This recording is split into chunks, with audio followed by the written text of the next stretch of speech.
নমস্কার বন্ধুরা, এই হলো রত্না। এই দেখুন, এই আমটির নাম হচ্ছে রত্না এবং আমের সাইজ দেখুন। ওজন কম করে না হলেও 250-300 গ্রাম হয়ে গেছে। আর এই আম ম্যাচিওর হয় আপনার জুলাই মাসের শেষে। এই দেখুন আমের সাইজ দেখুন বন্ধুরা, এই হচ্ছে রত্না। এই একটি বোটার মধ্যে 3টি আম হয়েছে বন্ধুরা, দেখে বুঝতেই পারছো। বন্ধুরা, এই ধরনের আমের ভিডিও যদি আপনারা দেখতে চান আর যদি এই ধরনের ভিডিও আপনাদের ভালো লাগে, চ্যানেলটিকে সাবস্ক্রাইব করে বেল আইকন প্রেস করে সঙ্গে থাকবেন। বন্ধুরা, এই ধরনের প্রচুর ভিডিও আমি আমার এই ইউটিউব চ্যানেলে আপলোড করা আছে।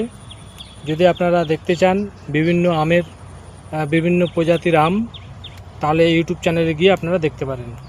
ধন্যবাদ বন্ধুরা, ভিডিওটি ভালো লাগলে শেয়ার করবেন আর সকলেই সুস্থ থাকবেন, ভালো থাকবেন। নমস্কার।